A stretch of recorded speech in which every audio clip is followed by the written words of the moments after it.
Ladies and gentlemen, I just did something I might heavily regret next week, but I did it, and we're going to talk about it in this video. We're going to break down why I ended up going short the stock market. And no, I'm not actually shorting the stock market. I bought an inverse ETF. We'll talk about that in this video, and we'll just talk about in general where my head's at, why I'm doing this, and some stocks I'm looking at. So if you guys find value, of course, hit that like button. Make sure to subscribe. Get up to 15 stocks from Moomoo, link down below, and up to 12 fractional shares from Webull. Full disclosure, all those links do help out the channel, guys. I appreciate you all as always. And now let's get into it. So today we had a crazy day for the markets, right? Russell up 0.4%, NASDAQ up 1%, SPY up 0.25%. I mean, it wasn't that crazy, I guess, when looking at the closing prices. But if you pull up the intraday chart and look at the intraday move here, you know, what went down throughout the day, it was a pretty crazy day. I mean, look, we ended up opening up at 403 on SPY,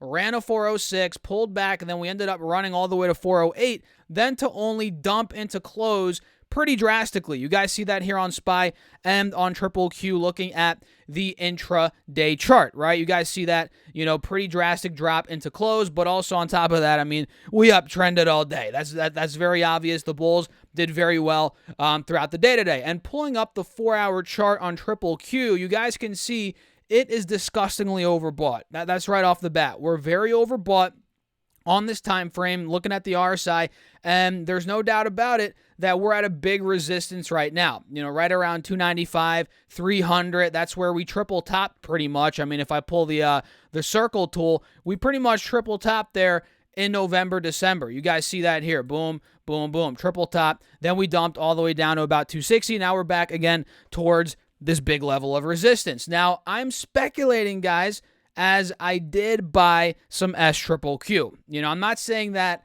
Triple Q now is going to go back to the lows. I mean, it could, who knows, but that's not why I'm buying S Triple Q. I'm just buying it as a short-term bet here because in the very short term, this is very overbought in my opinion. Now, we could end up breaking past 300.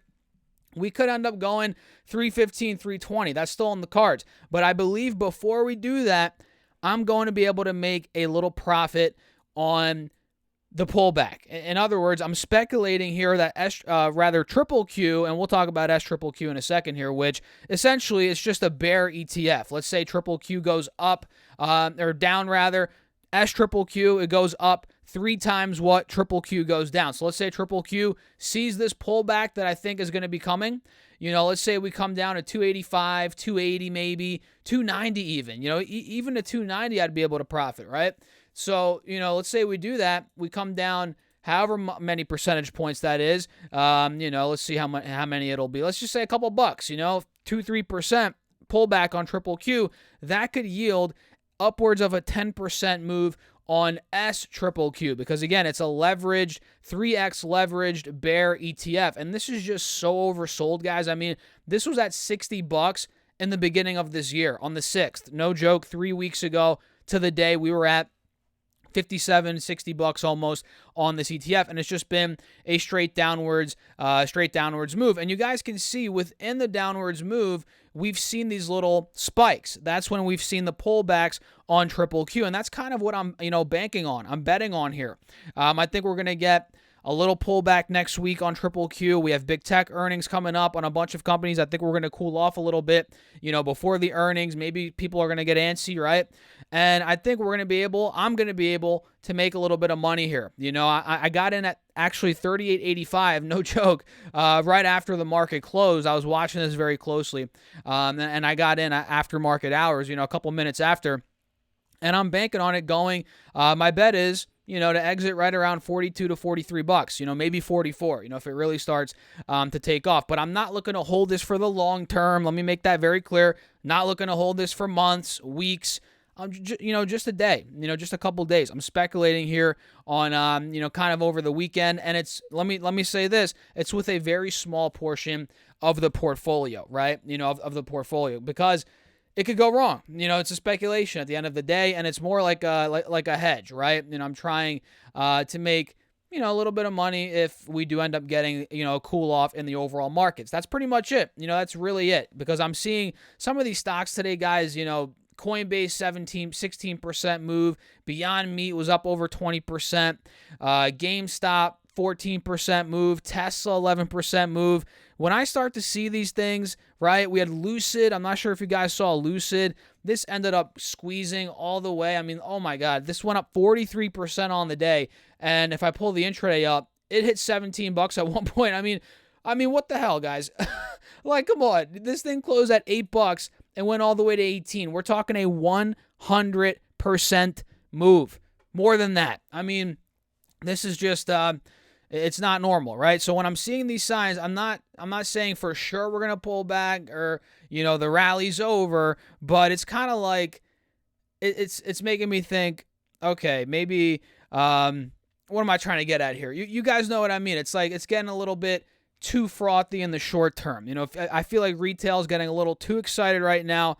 It's just getting a little bit overbought. And I'm not saying, again, that we're going to collapse to, the lows or anything like that. It could happen. All I'm saying is in the short term, we have to cool off. I mean, I talked about this in my last video. SPY's up like 10% this month. It's doing very well this month. Let's pull the 20-day up. SPY is up, let's see. It started off the month at about 380. Now it's at like 407. It's up 7% in the month, and that's nothing compared to Triple Q. I mean, it's great. Don't get me wrong. It's phenomenal. But Triple Q is up probably like 13%, 14, right? Yeah, 13, 14%, which is just insane. And I could be wrong. I could lose money on this, but full disclosure, guys, I nibbled some S Triple Q. 38.85 is where I'm at, and we'll see how it ends up going. Again, my exit price is, right around $43, $44. We'll see how it goes. We'll see how it goes over the next couple of days. And, this is not financial advice. I'm just telling you guys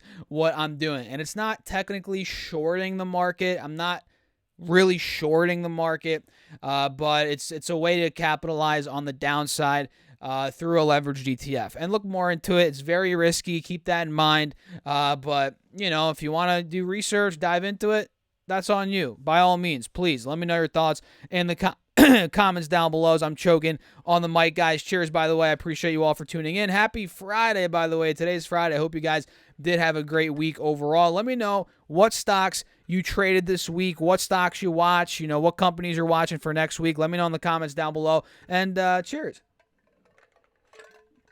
So let's talk about what else is going on here. We had oil today. Let's pull up oil, then we'll talk about Chevron, which reported earnings.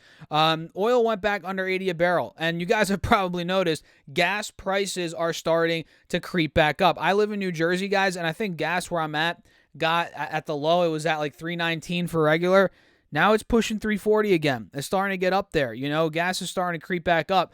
And oil, when we're looking at the chart, it is still, trading between 83 to about $70 a barrel. And now we're actually getting rejected at $83. You guys see that? And we put in a triple top. At least that's what I'm seeing. I mean, let me know your thoughts, guys.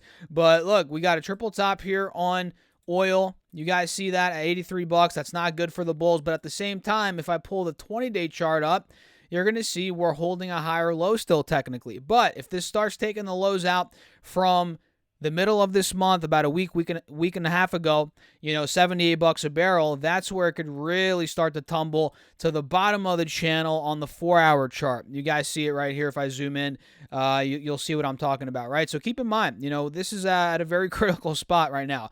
If the bulls want to take control, they got to get over 83 a barrel. If the bears want to take control, get under 78 a barrel. And the bears are going to be in control, guys, probably back down to the low mid 70s a barrel. And if you guys didn't see, Chevron reported earnings this morning, and the stock went down 4.5%. Not the best day for this energy company, but who gives a crap considering it's been doing so well. It could have a little bit of some red, guys. If we look at the full year, not the full year, the max chart, it's at all-time highs. It just hit all-time highs recently at 189. And even if this thing were to pull down all the way to 120, 25, 130, it would still be holding an uptrend. Isn't that crazy? Look how extended it is on this monthly chart, guys. Even if it pulled down to 130, it would still be in an uptrend. That is insane. So Chevron is killing it, no doubt about it. If we pull up the live news tab and see what they ended up doing, they ended up missing on adjusted EPS. $4.09 is what they did. The estimate was 438. Okay, so they missed by about 30 cents there, but they did beat on sales, 56.47 billion versus the 54.63 billion estimated. Not too bad there. For Chevron, well, I guess they missed EPS, but on revenue they beat, and it looks like revenue rose 17% from a year ago, which is solid. And anything on guidance, anything on the dividend, I'm not sure if they're increasing the dividend or what are these energy companies doing with the dividends. I don't own any energy stocks right now, guys, except for XLE, which is an ETF, and I just hold on to it. I mean, I don't really check it, all the time to see if the dividend's increasing. I'm assuming it is. I don't know. Hopefully, I'm just reinvesting, guys. Dividends at this point. I'm not taking out dividend money to live off of. There's no point. I mean, for me, I'm still, I'm a young guy. There's no need for me to do that. But I mean, I don't know. Are they increasing dividends? Either way, looks like they're expecting to maintain buybacks at top end of guidance range for or during Q1. What is that?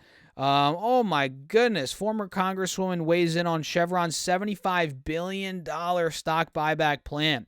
I'm sure they're bashing that. I mean, what do you guys think? Are you for or against share buybacks? I don't know. It looks like former Congresswoman Donna Edwards joined Squawk Box to discuss Chevron's buyback plan, how the government should handle corporate profits, and more. That'd be an interesting one to watch, but not now, guys. Overall, Chevron is still holding the uptrend, and you could argue we have an ascending triangle here.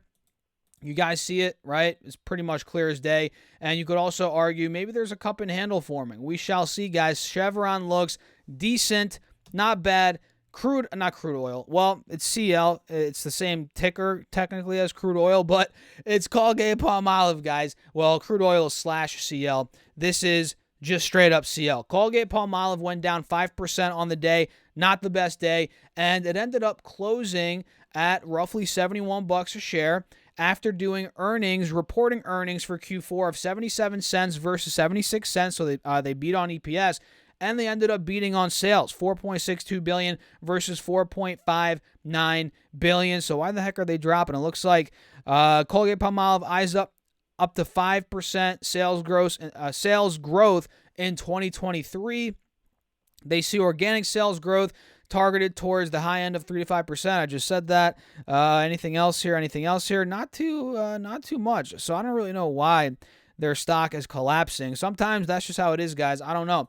But the double beat were clearly pretty oversold, actually. I mean, the RSI is very oversold. We're a falling knife right now. So I'm not calling to buy the dip or anything like that. I'm not doing that myself. But maybe when the dust settles, we get a little bit of a relief rally, a snapback rally. I think that's possible. But to try and catch a falling knife, guys, very difficult to do. And, I'm just going to wait till the dust settles, see if it starts reversing, maybe in the high 60s, low 70s, and we'll go from there. So with that being said, guys, we're about 13 minutes in. We can still talk a little bit. What other stocks ended up moving? We had Tesla, obviously. I mean, close up 11%. And I was looking at Tesla today, guys, and I was like, should I just buy Tesla Q, or what the heck was that? Inverse Tesla ETF for fun. It wasn't Tesla Q. I forget what the ticker is. TSLA. Or no, it's TSLQ. That's what it is. This is the inverse. This is the Bear Daily ETF. This thing went down 11% today. Unbelievable. So it looks like it just matches Tesla. Well, it doesn't match Tesla's return. It goes down what Tesla goes up.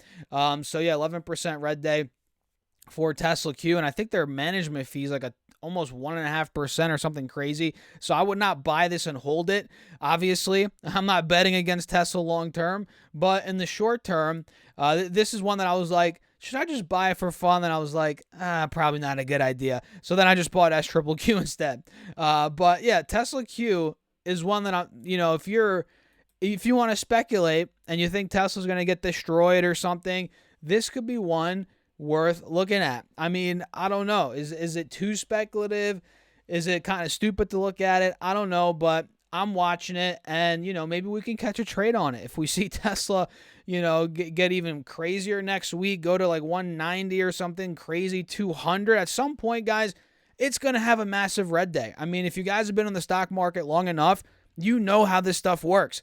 Stocks explode. Everybody's like, buy, buy, buy, buy, buy. It's never going to pull back. And then all of a sudden, we get nailed with some red days in a row. And, there's money to be made on the up and downside. That's what a lot of people don't realize. And, and the reality is, Tesla, it's gone up a ton. It's up 75% from the lows, right? Crazy number, very crazy number. And it could start coming down again. It could pull back 20%. It's very possible. And that's what people don't realize. People don't, and I got this question from a comment from somebody that was 18 years old today. FOMO's kicking in with Tesla. He was saying, I bought in at like 107 or something like that, and it's at 180 now. Should I buy more? Should I buy more? Oh my God, I'm going to miss the move. And I commented, don't let FOMO get the best of you. That's pretty much what I said. And, I was pretty much just like, I'd hold on to the shares if it's a long-term investment and be patient. I mean, this could easily cool off and come back down to the 150s in a week or two. I'm not saying for sure it's going to happen, but people are FOMOing. They're crazy FOMOing into stocks like Tesla right now, into stocks like a bunch of stocks, to be honest, and clearly Lucid as well. I mean, that was a short squeeze. I'm sure people are FOMOing into that. I mean, if you're FOMOing into Lucid, I don't know what to tell you. I mean, that is like playing with lava, guys, playing with fire. You are going to get screwed if you're trying to get, in my opinion, into Lucid right now. If you were in it at like $5, well, I never got the $5, but if you were in it at $6, $7, $8, I'd be jumping out now. Nice profit, right? But trying to chase it now, FOMO into it now, not the best idea. So, guys, I'm going to wrap up the video right there. We talked a little bit about a little bit of things in this video, and I'm short. Well, not technically short, but I'm riding as Triple Q heading into next week. I might regret it. I might get screwed. It's all good. I've lost money before, but that's what I'm doing, and I'm being honest with you guys, and I'm telling you guys on the video. So if you enjoyed the video, hit the like button. Make sure to subscribe. Let me know your thoughts down below in the comments, and don't forget to get up to 15 stocks from Moomoo and up to 12 stocks from Webull, and you could also get 50% off of Seeking Alpha Premium. All of those are linked down below, and that's for the first year, by the way. And check out my Patreon, also linked down below if you guys want to. And with that being said, cheers. I'll catch you in the next one. Peace out.